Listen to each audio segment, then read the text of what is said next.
Hi there, everybody. So today I'm going to go over some of the early material in Chapter 2. And so I hope this helps kind of decode some of the material there. I know it's, for those of you who have not had set theory before, it's going to be a bit of a hard go, but believe me, the material is totally doable. So let me see if I can start my screen share and get the slideshow up and running. So I want to present. And so we start here. Okay. So I guess it makes sense to begin by defining probability. And so the definition that they give in the book is that probability is a numerical measure of the likelihood of occurrence of an event within an exhaustive set of all possible alternative events. And so if you break this rather long definition down, it really consists of two parts. First is this likelihood bit. So essentially what we're doing here is we're not saying that we can give an exact answer for an event. It's not like 5 is going to happen, you know, and we can box that answer. Instead, there's going to be some likelihood or probability that that event will occur, say the number 5. So we might say there's a 90% probability or a 90% chance that the answer is 5.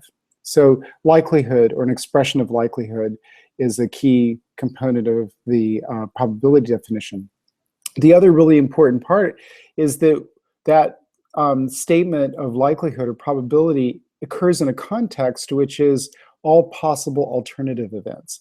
And really that's kind of the possibility space within which your event can occur. So, and really, if we're going to determine the probability of an event, we would have to really start by identifying all of the possible alternative events first. And this universe of all possible alternative events is called a possibility space. So you've got the likelihood of an event occurring within the context of all possible alternative events, or a possibility space. Let me give you an example, which I think you're all probably familiar with intuitively. So if you consider a die, let's think about what the event space or the possibility space of that die would be. Well, if we roll the dice one time, we could have 6 different outcomes, right? So we could have the dice landing with 1 pip up, 2 pips up, 3 pips up, and so forth, up to 6 pips up. And so our possibility space consists of those 6 different events, each event being a realization of the number of pips landing face up. And then we can think about the probability of a specific event, that is a specific number of pips landing up. And that would simply be, in this case, the fraction 1/6, provided, of course, that the dice is not weighted or rigged in some way. So note here, we've really defined 2 different components, or thought about 2 different aspects of this sort of probability problem. One is the possibility space, again, all the different events that could potentially occur if you roll that dice, and then the probability that a specific event occurs, which is within the context of the possibility space. So we're going to be talking about set theory. And basically, the set theory helps us understand what a possibility space is for a given problem, and then think about what the probabilities of an event would be within that possibility space. And there's some terminology which is thrown around. I kind of wanted to just clarify that with this table. So we might think in probability theory, in fact, we just talked about this, possibility space is kind of the, you know, all of the different events could occur within a possibility space. Then we might be talking about the probability of a single event. That's kind of the left column there, right over here, or yeah, left column. And then in the right column, in set theory, we speak of a sample space. So the sample space is kind of the equivalent of the possibility space. And that within this sample space, there's going to be a subset of the sample space which constitutes our event. So anyway, that's just some terminology that kind of gets us going on set theory. Okay, what is an event? In set theory, events are a subset of the sample space. Makes sense. And there are 3 special events that we need to talk about. The first is an impossible event. So this is an event which cannot occur given the possibility space. And that is denoted by the null symbol phi here. And so this is the event with no sample points. It's an empty set in a sample space. Another really important type of event is called a certain event. So this is an event which must occur. The chances of it occurring are 100%. And that occurs when the event that we're talking about, the certain event, is exactly equal to the sample space. So if the certain event encompasses the entire sample space, then of course the probability of that certain event has to be 1. And we'll be talking about probabilities later too. And then there's another type of special event that we often refer to, which is a complementary event. So imagine that we have some event, call it E, capital E. Its complement, E bar, is going to be the event that contains all sample points in the sample space S that are not in the event E. So that's the complementary event.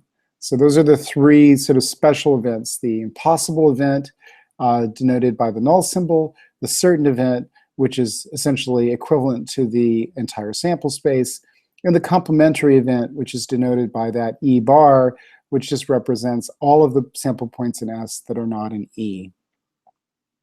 And we can think about all of these terminologies or these terms in terms of a Venn diagram. So here's a case where our sample space S is denoted by the rectangle. So essentially the possibility space is encompassed by all of the area within that rectangle. And within that sample space, we have an event E, which is some subset of that sample space. And then, of course, the complement of E is going to be all the points in the sample space that are not in E. So it's the sort of white space outside of the hatched circle. Now, so now that we've defined these events, we can also perform certain mathematical operations. And there are a couple of key ones that we're going to be looking at. The first is a union. So if we have 2 events, say A and B, and we denote the union of A and B, what we're really saying is we're looking for an event that occurs in A or B.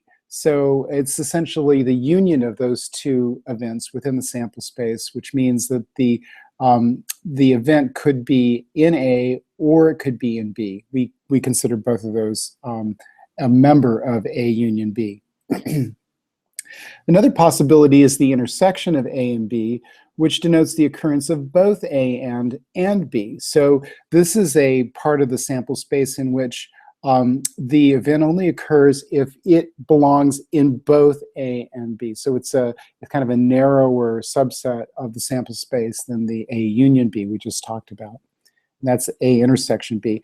And A intersection B can be denoted by this symbol here with the upside down U, or it can simply be denoted as a multiplication of A and B. Of course, we're not really multiplying these events together. Multiplication has no meaning in set theory, but it's just a way of denoting intersection as a type of multiplication. And there are a couple more symbols. So for example, the U on its side pointing to the left indicates in this case that the event B is contained within event A. Conversely, we can rotate that around and say that A is contained within event B. And so now we can start thinking about these different mathematical operations in terms of the Venn diagram. So for example, if we come back to a Venn diagram, again, the rectangle represents the sample space.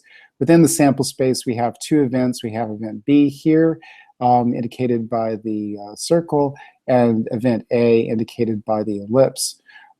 So if we're interested in A union B, remember A union B means A or B, so that would be an event where the event could be in A or it could be in B, which means that it encompasses the entire area of A and B. So that's indicated here by the pink.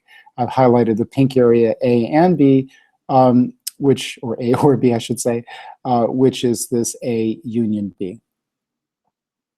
Alternatively, we could talk about A intersection B, and so this is going to be an event which only occurs in A and B together. So there's only one region of this diagram where events can occur in both A and B, and that's this overlap region. And so I've highlighted that overlap region in this bottom Venn diagram here in pink.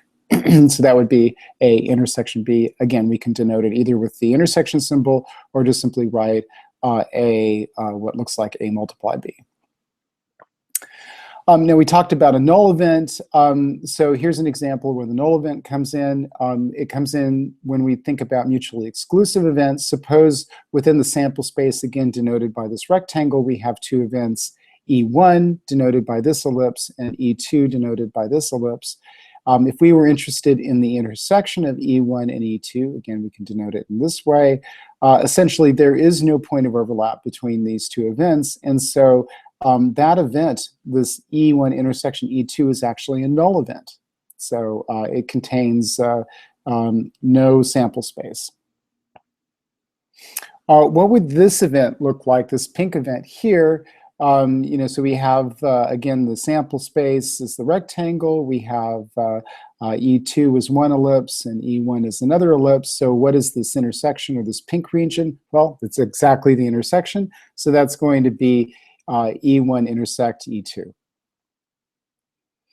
What if we were interested in this red region now? So it's a little bit different, right? It's not the overlap.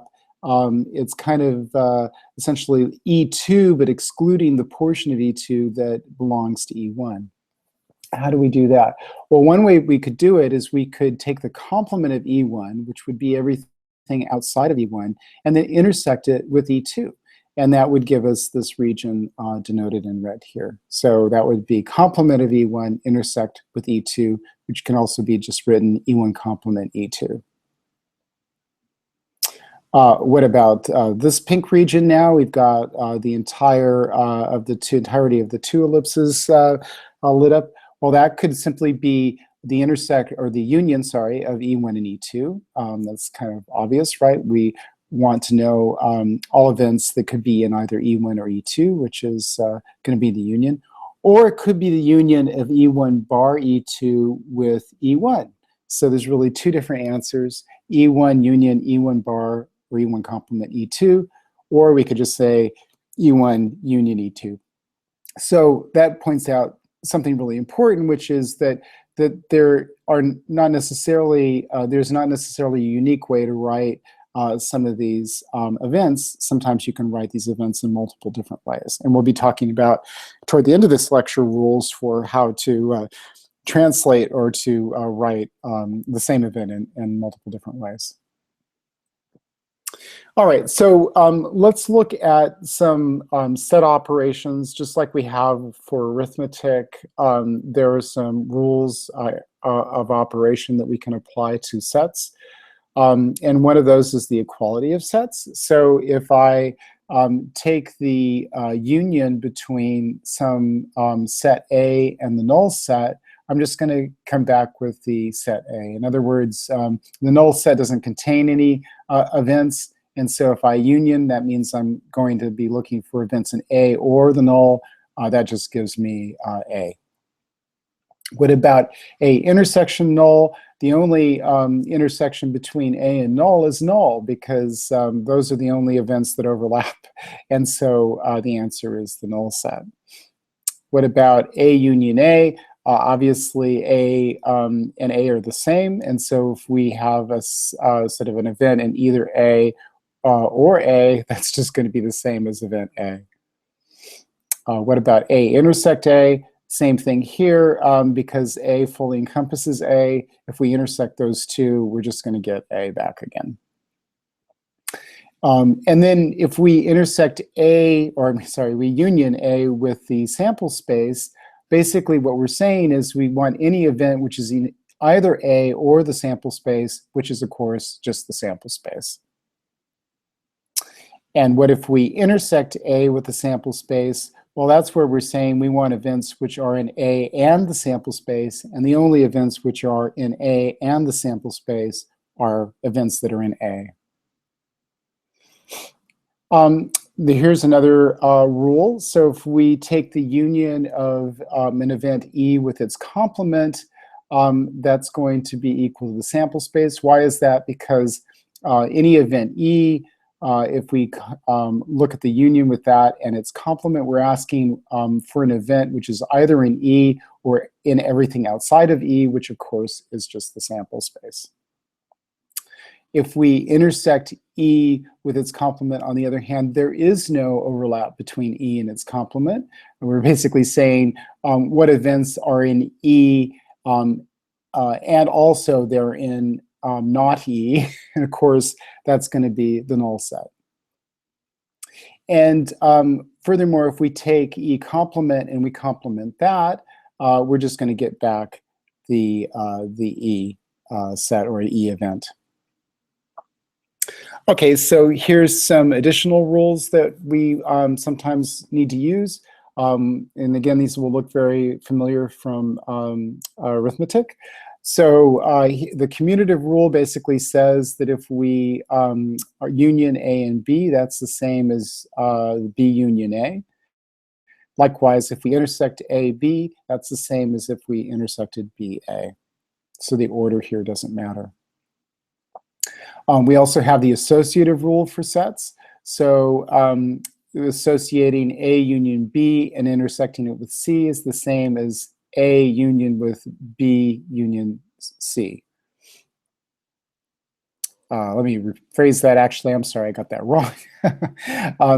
If I take A union B and I union that with C, that's right, that's going to be the same as A union B union C.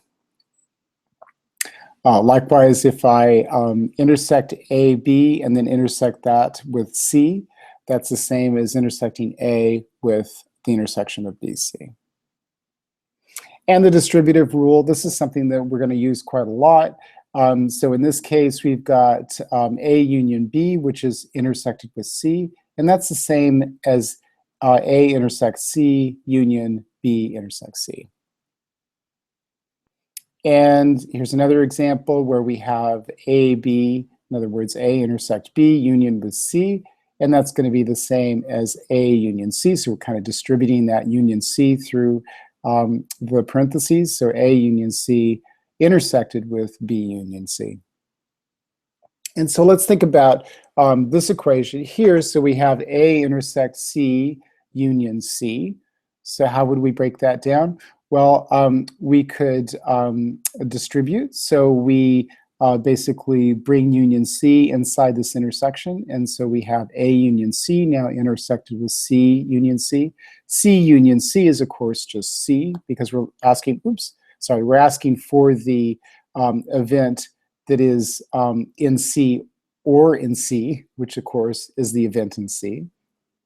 And so we have A union C intersected with C. So A union C is going to be an event which is in either A or C, and then that is being intersected with an event in C, and so the only intersection point is going to be events that are within C. And so that kind of brings us to one of the key rules that we're going to be using as we move forward in some of the problem solving, and that's called De Morgan's rule. And it's kind of a brain teaser, but once you get used to looking at it, it will make sense, I promise. So basically what it says is if you had a series of events here, E1, E2 through En, and they were unioned, and then you took the complement of those unions, that would be the same as intersecting the complement of each of those individual events. So E1 complement intersected with E2 complement, intersect so forth with up to En complement. Conversely, if I took the intersection of E1 through N and I had a complement of that, that would be the same as taking the union of E1 complement with E2 and the union of that with E3 and so on to En complement. Let's kind of go through, well, kind of the simplest example of De Morgan's rule, and that would be the case where E1 union E2 complement is equal to E1 complement intersect E2 complement. So if we go back just a second, that would be essentially the case where we have two events, E1 and E2. We're looking at the union complement, and we're basically saying that should equal E1 complement intersected with E2 complement. So let's see graphically if that makes sense. So let's think first about what portion of the sample space is occupied by E1 union E2 complement. Well, we first take E1 union E2. This is E1, event E1. We union it with E2, which means that the event could either be in E1 or E2. So that's going to be the hatched area there, E1 union E2. And then we take the complement, and that's going to be everything outside within the sample space of that E1 union E2. So it's all that white space there. So E1 union E2 complement is equal to, graphically speaking, that white space within the sample space as represented by the rectangle. And so what we want to show is that is the same as taking the intersection of E1 complement and E2 complement. And so let's analyze each of those separately. So let's think about E1 complement. What is that? So here's E1 within the sample space. It's that square, right? So if we take E1 complement, it's everything outside of the square. So it's that diagonally hatched area labeled E1 complement.